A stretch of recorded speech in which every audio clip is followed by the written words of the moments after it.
Olá, meus irmãos, aqui quem fala é o Henrique Severo. Meus irmãos, nesse vídeo de hoje a gente vai estar falando sobre a mulher e o dragão, aquele que está escrito lá em Apocalipse. Então eu peço a todos vocês que se interessam pela palavra de Deus, que procura entender e compreender o mistério da revelação do nosso apóstolo João, do que ele fala ali em Apocalipse, do que Jesus Cristo mandou, ordenou que ele escrevesse para os nossos dias de hoje, meus irmãos. Eu peço que você possa ficar ligado nesse vídeo, junto com o nosso amigo missionário Martiliano, vai estar nos dando esse estudo, trazendo sabedoria para a nossa vida. Amém, meus irmãos? Peço a todos vocês que possam se inscrever e possam curtir esse vídeo aí e compartilhar com todos os seus amigos. Amém? Fica na paz, vamos para o vídeo. Graça e paz, como estão? Tudo bem? Nós vamos falar no capítulo 12 de Apocalipse sobre uma batalha do dragão, a mulher vestida de sol com 12 estrelas e a lua debaixo dos seus pés. É uma passagem bíblica muito interessante, falando sobre, numa linguagem figurada, acerca da igreja, de Jesus Cristo, de Satanás e a batalha que existe no mundo espiritual. Espero que você esteja atento a isso para, juntamente comigo, compreender o que a palavra de Deus está nos ensinando. Que venha momentos em que o nosso coração e nossa mente venham abrir para a palavra do Senhor, para compreender o que a palavra de Deus está falando acerca disso. Que Deus te abençoe. Então vamos para mais um estudo, mais uma meditação escatológica, Apocalipse capítulo 12, a mulher e o dragão. Com Deus. Graça e paz. Então vamos falar agora sobre Apocalipse capítulo 12, sobre um embate que acontece entre a mulher e o dragão. E vamos procurar, através do Espírito Santo de Deus, compreender o que essa passagem nos ensina e o que ela quer nos dizer. Qual é o sentido dessa passagem? Apocalipse capítulo de número 12, versículo 1 em diante, diz assim: E viu-se um grande sinal no céu, uma mulher vestida de sol, tendo a lua debaixo dos pés, uma coroa de 12 estrelas sobre a cabeça. Estava grávida e com dores de parto, gritava com ânsias de dar à luz. E viu-se outro sinal no céu, e eis que era um grande dragão vermelho, que tinha 7 cabeças e 10 chifres, e sobre as cabeças 7 diademas. Então, nós vemos aqui uma visão que João tem acerca de uma mulher que está sobre o sol, está grávida, tem a lua sobre os seus pés e tem uma coroa de 12 estrelas. Alguns intérpretes acreditam que essa mulher, na teologia católica, possa ser Maria, mas a bem da verdade ali em Lucas, capítulo de número 1, a partir do versículo 29 ao 33, quando o anjo Gabriel aparece para ela e fala que ela haveria de dar luz ao Messias, o Salvador, aquele que haveria de tirar o pecado do mundo, sendo ela virgem, eles não cometem um erro, mas há uma interpretação incoerente acerca dessa visão. Uma outra interpretação é que a mulher é a nação de Israel. Essa visão é muito utilizada pelos dispensacionalistas e o pessoal que crê no pré-milenismo, quando a Bíblia fala que a mulher vai fugir para o deserto e vai ficar um período de 1260 dias, cujo qual o dragão vai perseguir. 1260 dias ou 42 meses, numa linguagem profética, vai dar 3 anos e meio. Há uma outra interpretação, e essa interpretação é que a mulher é a igreja. Acredita que a mulher possa ser a igreja do Antigo e do Novo Testamento. Então, olhando dentro desse prisma, você vai ver que essa visão que João tem bate muito com o capítulo 37, do versículo 9 ao 11, quando José tem uma visão do sol e da lua e de 11 estrelas se prostrando diante dele.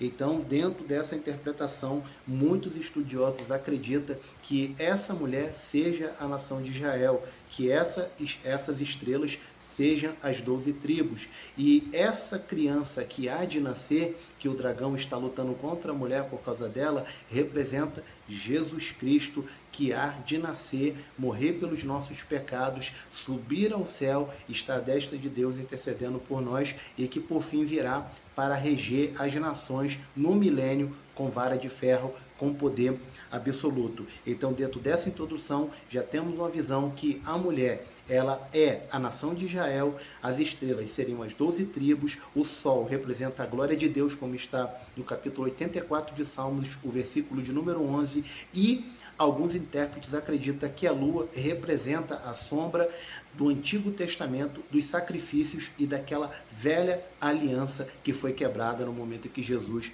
morreu por nós, trazendo uma nova aliança.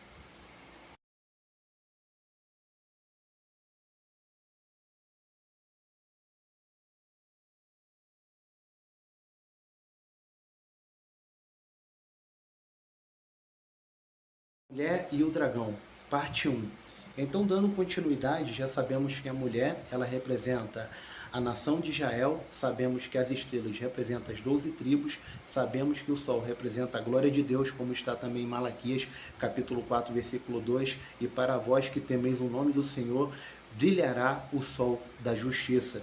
Então, aqui a Bíblia fala, no versículo de número 3, e viu-se outro sinal no céu, e eis que um grande dragão vermelho que tinha 7 cabeças e 10 chifres, e sobre a cabeça 10 diademas. Algumas interpretações acreditam que essas cabeças, cujo qual é falado aqui desse dragão, que representa Satanás, o acusador, aquele que nos acusa de dia e de noite, assim como está em Jó capítulo 1, versículo 6, 7, 8 e 9, quando ele aparece para acusar Jó, ele continua dentro dessa mesma forma nos acusando, só que temos o sangue de Jesus que nos purifica de todo o pecado. Então, com base nessa interpretação, eles acreditam que as 7 cabeças, os diademas e o chifre, que a cabeça são reinos, governos. Os diademas seriam uma espécie de coroa. O chifre fala de poder. Alguns estudiosos acreditam que foi as 7 formas de governo que existiram no período da história: Egito, Assíria,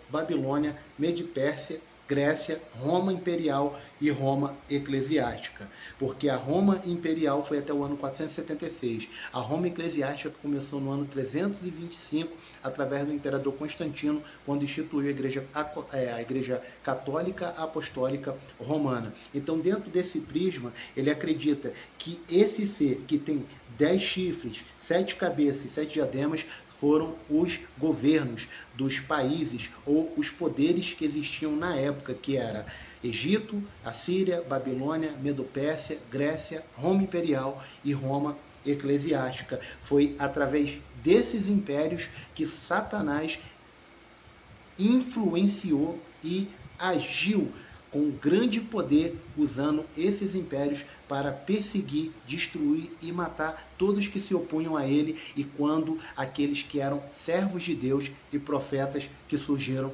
naquela época. Então, dando continuidade no versículo 4, diz assim: e a sua cauda levou após si a terça parte das estrelas do céu, lançou sobre a terra, e o dragão parou diante da mulher que havia de dar a luz, para que, dando a luz, lhe tragasse. Nós sabemos que Satanás, ele tentou tomar o lugar de Deus, querer ser semelhante a Deus e ter sua glória. Você vai encontrar isso em Isaías 14, versículo 12, quando, numa linguagem profética, Isaías diz assim: subirei aos céus e acima das estrelas colocarei o meu trono. Estrela é uma linguagem figurada para anjos. Satanás queria colocar o trono dele lá acima dos anjos, porque Deus o separou como um querubim ungido, Ezequiel capítulo 28, do versículo 11 em diante, cujo qual Deus havia dado sabedoria, e ele se destacava entre os seres que Deus havia criado. Então entrou iniquidade, corrupção, inveja, cobiça e orgulho, e a Bíblia fala: e serás derribado para baixo. O próprio Jesus falou em Lucas 10, 18, eis que vi Satanás cair como um raio do céu. Continuando na parte 2. Então apareceu outro sinal no céu, um grande dragão vermelho com 7 cabeças e 10 chifres, e uma coroa em cada cabeça. Sua cauda arrastava a terça parte das estrelas do céu e as lançou sobre a terra. O dragão parou diante da mulher que estava para Apocalipse capítulo 12, a mulher e o dragão, parte 2. Então, dando continuidade aqui no versículo de número 4, a Bíblia fala que o dragão parou diante da mulher que havia de dar a luz, para que, dando a luz, tragasse o filho. Nós sabemos que quando os 3 reis magos foi até Jerusalém, em Belém, falar com Herodes, que era o rei daquela época, daquele período, naquele lugar, falando que a estrela os guiou até onde havia de nascer o rei, como está em Isaías 9, versículo 6, se cumprindo a profecia, que diz assim: um filho se nasceu, um menino nos deu, e o principado está sobre os seus ombros, e o seu nome será Maravilhoso, Conselheiro, Deus Forte, Pai da eternidade e príncipe da paz. Ali, após os 3 reis magos falarem para Herodes, Herodes fala, pode ir, me diga onde ele está, que eu vou lá também me curvar e adorar ao Rei dos Reis, o Senhor dos Senhores, que assim Jesus é chamado e assim será para todo sempre, o Rei sobre todas as coisas. Então, logo depois, no capítulo 2, a partir do versículo 13 do Evangelho de Mateus, Herodes, ele manda matar todas as crianças, todos os infantos de 2 anos de idade para baixo, e é um massacre. Um anjo aparece para José e Maria em sonho e fala para eles ir para o Egito até que eles pudessem voltar. Então, quando houve a morte de Herodes, o anjo apareceu em sonho para José e Maria e falou, pode voltar, que agora Herodes está morto e a vida do menino não corre mais risco. Então, acreditamos que o dragão utilizou Roma e principalmente Herodes para tentar matar o filho varão, que essa mulher que simbologicamente representa Israel, cujo qual Maria é descendente de Israel, uma judia, havia de nascer, no caso Jesus. Tentou destruí-lo, tentou matá-lo, mas não conseguiu. Versículo de número 5 diz assim, e deu à luz um filho varão, que há de reger todas as nações com vara de ferro, e o seu filho foi arrebatado para Deus e para seu trono. Ficando claro aqui que essa criança, ela há de reger, quer dizer, Jesus, quando ele voltar, porque nós sabemos que ele morreu, e ao 3º dia ele ressuscitou. E a Bíblia fala que ele foi para o trono, a Bíblia fala que ele intercede por nós à destra de Deus, ele é o nosso intercessor, ele é o sumo sacerdote que intercede por nós pelos nossos pecados. Lá em 1 João 2 diz assim, filhinhos, não pequeis, mas se vós pecardes, temos um advogado à destra do Pai ou junto do Pai.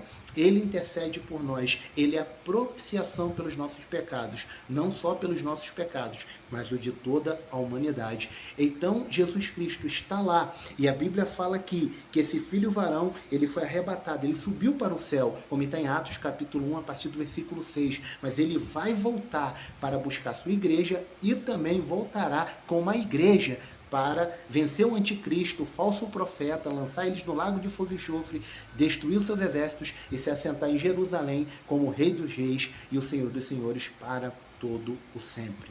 Amém. Parte 3.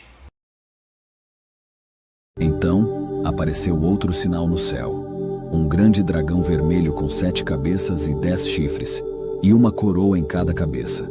Sua cauda arrastava a 1/3 das estrelas do céu e as lançou sobre a terra. O dragão parou diante da mulher que estava para... Apocalipse capítulo 12, parte 3, a mulher e o dragão. Então, como nós sabemos, o filho varão, do versículo 5, ele há de reger as nações com vara de ferro, ele há de ter o poder absoluto, se assentará no trono de Davi e em Jerusalém, quando ele voltar para governar juntamente com seus santos. E a Bíblia fala aqui no versículo 6, e a mulher fugiu para o deserto, onde já tinha lugar preparado por Deus para que ali fosse alimentada durante 1260 dias. 1260 dias é uma linguagem profética, que dá 42 meses, que seria 3 anos e meio. Então nós acreditamos que quando o anticristo fizer o tratado de paz, que é a besta que surge do mar, que está no Apocalipse capítulo de número 13, a partir do versículo de números 1, quando ele surge do mar, que essa besta tem poder e tem um domínio dado pelo dragão, que vai comandar e controlar uma perseguição contra a igreja, daqueles que estiverem aqui, contra os salvos que estiverem aqui, porque eu acredito que a igreja será arrebatada antes da sua manifestação. Então, como está em Daniel capítulo 9, versículo 27, assim, ele fará um tratado, uma aliança, um concerto com muitos, durante uma semana, e fala que na metade da semana, que seria 7 anos, dividido no meio, que vai dar 3 anos e meio, ele fará cessar o sacrifício e a oferta de manjares. Lá em 2 Tessalonicenses 2, versículo de número 4, diz assim, ao qual se levanta contra tudo que se chama Deus ou que se adora, de sorte que se assentará no trono de Deus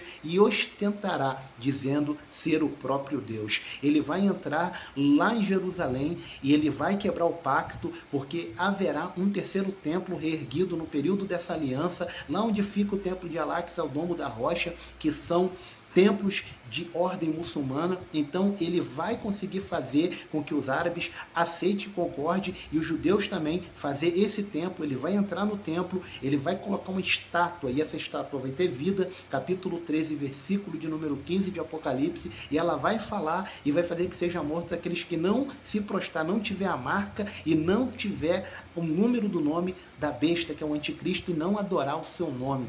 Então essas pessoas serão mortas, e o anticristo entrará e falará: eu sou Deus, e haverá uma quebra da aliança, porque os judeus vão falar: você não é Deus e não aceitamos você, porque em Deuteronômio 6,4 diz: ouve, ó Israel, o Senhor é o único Deus. Capítulo 20, versículo de número 3 em diante de Êxodo diz assim: não farás escultura do que há no céu, na terra, no mar, nem embaixo do mar, mas somente o Senhor teu Deus adorarás, somente ele servirás, somente ele prestarás culto. Então o anticristo vai se irar e vai começar a perseguir os judeus, e nesse período também aqueles que se converteram no período da grande tribulação, aqueles que ouviram a palavra, mas que acreditaram piamente, aceitaram Jesus, mas agora terão que dar suas vidas. E também aqueles irmãos que não subiram no arrebatamento estarão aqui sendo perseguidos pelo anticristo. Então a Bíblia fala aqui que eles vão ir para o deserto, e ali a mulher fugiu para o deserto, onde tinha lugar preparado por Deus para que fosse alimentada durante 1260 dias,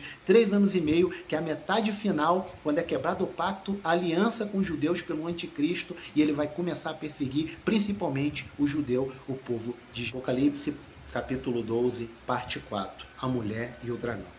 Então aqui no versículo de número 7 diz assim: e houve batalha no céu, Miguel e seus anjos batalhavam contra o dragão, e batalhava o dragão e seus anjos, mas não prevaleceram, nem mais se achou lugar nos céus. E foi o dragão precipitado, a antiga serpente, que é o diabo e Satanás, que engana todo mundo. Ele foi precipitado na terra, e seus anjos foram lançados com ele. Nós sabemos aqui que Satanás, ele se rebelou contra Deus, e ele foi lançado por terra, mas ele ainda tem acesso ao céu, a uma parte, para poder nos acusar. E nesse período em que a igreja for arrebatada, muitos estudiosos acreditam que aonde o príncipe das potestades do ar fica, como Paulo fala em Efésios 6,10, que não temos que lutar contra carne e sangue, sim contra principados e potestades que habitam nas regiões celestiais da maldade deste mundo tenebroso. Ele manda revestir de toda a armadura de Deus, porque lutamos contra as hostes espirituais da maldade. Efésios chama ele, capítulo de número 2, de príncipe da potestade do ar. Então ele fica nos ares, na região celestial da maldade, e diz que quando a igreja subir, Miguel, juntamente com os anjos de Deus, vai lançar Satanás para baixo. Então a igreja não vai estar mais aqui, vai estar com Cristo nos céus, recebendo seus galardões, recebendo suas coroas e participando das bodas do Cordeiro, no período de 7 anos, que começa com o tratado de paz e o arrebatamento da igreja antes. Então, o alvo de Satanás primordial agora vai ser os cristãos que ficaram, e principalmente a nação de Israel e aqueles que se converterem nesse período, que é chamado o período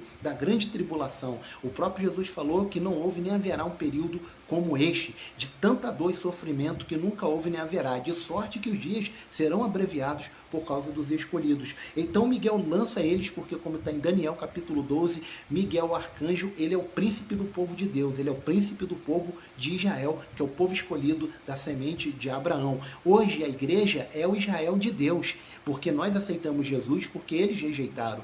Nós somos o jambuzeiro bravo que foi enxertado, como está em Romanos 9, Romanos 11. Então nós fomos enxertados na oliveira verdadeira. Jesus falou: vim para os meus me rejeitaram, mas todos aqueles que me receberam, foi-lhe dado o poder de serem chamados filhos de Deus. Somos descendência de Abraão pela fé. A igreja sobe e o diabo desce com grande fúria para perseguir os cristãos, os judeus e aqueles que se converterem nesse período. E aqui no versículo de número 10 diz: e ouvi uma grande voz do céu que dizia: agora é chegada esta salvação, a força, o reino do nosso Deus e o poder do seu Cristo, porque já o acusador de nossos irmãos é derribado, ao qual diante do nosso Deus acusava de dia e de noite. Eles o venceram pelo sangue do Cordeiro e pela palavra do seu testemunho, e não amaram a sua vida até a morte. Muitos cristãos nesse período serão mortos, serão decapitados, degolados, mas a vida deles aqui na terra pode ser extirpada, mas a alma deles espiritual nunca vai chegar ao inferno, nunca vai para o lago de fogo e enxofre. Por quê? Porque eles venceram pelo sangue de Jesus, o sangue do Cordeiro, e pela palavra do seu testemunho. Jesus falou: aquele que perder sua vida por amor de mim ganhará, e aquele que ganhar sua vida e perder por amor de mim vai recebê-la. Então tudo aquilo que você perde por amor a Cristo, você vai receber em dobro para a glória de Deus. Apocalipse capítulo 12, a mulher e o dragão, parte 5. Versículo de número 12. Então entendemos que nesse período as pessoas morrerão, o diabo perseguirá as pessoas que estiverem aqui com grande veemência, porque a igreja foi arrebatada. Os judeus, os cristãos e aqueles que aceitaram Jesus nesse período serão grandemente perseguidos pelo dragão, porque ele sabe que agora lhe resta pouco tempo e ele logo vai ser derrotado, porque já é derrotado, e vai estar aprisionado durante 1000 anos, como fala em Apocalipse capítulo 20, vai ser solto e por pouco tempo vai ser destruído e lançado dentro do lago de fogo e enxofre, juntamente com seus anjos, que hoje são os demônios. Então no capítulo de número 12 diz: pelo que alegrai-vos, ó céus, e vós que nele habitais, ai dos que habitam na terra e no mar, porque o diabo desceu a vós e tem grande ira, sabendo que tem pouco tempo. Quando ele desce, a perseguição se torna o povo de Deus, que está aqui, Israel, os cristãos que não se converteram genuinamente, os que se converteram com a pregação das tuas testemunhas e dos 144 mil que estarão pregando aqui. Então, essa perseguição, ele vai vir com toda a fúria e todo o ódio e vai se levantar para destruir completamente Israel e aqueles que não receberam a sua marca e que estão lutando contra ele pelo poder da palavra. Muitos serão mortos, mas as suas almas serão salvas, porque Jesus Cristo é o fiel guarda de Israel. Capítulo de número 13 diz: e quando o dragão vira que fora lançado na terra, perseguiu a mulher que deu à luz o varão. Ele persegue a igreja desde quando a igreja foi levantada. Ele persegue Israel desde que Israel se transformou nação, por causa da profecia que foi dada lá em Gênesis 3,15, que da semente da mulher haveria de nascer aquele que esmagaria a cabeça da serpente. E no capítulo 16, versículo 20 de Romanos fala: em breve o Deus de paz esmagará debaixo dos vossos pés a cabeça da serpente, a cabeça de Satanás. É derrota total, porque Jesus é o Senhor. Então aqui no versículo 14 diz: e foram dadas à mulher 2 asas de grande águia, para que voasse para o deserto ao seu lugar, onde é sustentada por um tempo, tempos e metade de um tempo, fora da vista da serpente. São 3 anos e meio, uma linguagem profética. Tempos e metade do tempo vai dar 3 anos e meio. Acredita-se que lá na perseguição dos 3 anos e meio finais, dos 7 anos dividido em 3 anos e meio, quando o anticristo quebrar a aliança e perseguir os cristãos, os judeus e aqueles que se converter, vai ser uma perseguição tão veemente que Deus vai dar asas como de águia, quer dizer, uma capacidade de suportar a perseguição. E eles ficarão escondidos, protegidos por Deus durante esses 3 anos e meio final, cujo qual Satanás não vai conseguir destruir aqueles que creem no nome do Senhor. Ele vai conseguir destruir a muitos, mas não todos. Aqui no versículo de número 15 diz: e a serpente lançou da sua boca atrás da mulher água como um rio, para que pela correnteza fizeste arrebatar. E a terra ajudou a mulher, e a terra abriu a boca e tragou o rio que o dragão lançara da sua boca. E o dragão irou-se contra a mulher e foi fazer guerra ao resto da sua semente, e os que guardam o mandamento de Deus e têm o testemunho de Jesus. Não vai adiantar ele perseguir a igreja, perseguir os cristãos, perseguir aqueles que estiverem aqui, porque Deus já preparou um refúgio, ele já preparou uma proteção. Quando ele lançar água, que vai ser perseguições, lutas, Isaías 59, versículo 15 fala: ainda que Satanás venha como uma corrente de águas contra nós, o Senhor arvorará a sua bandeira. Ele é, capítulo 17, versículo 15 de Êxodo diz: o Senhor é a nossa bandeira, o Senhor é a nossa vitória. Satanás já está derrotado.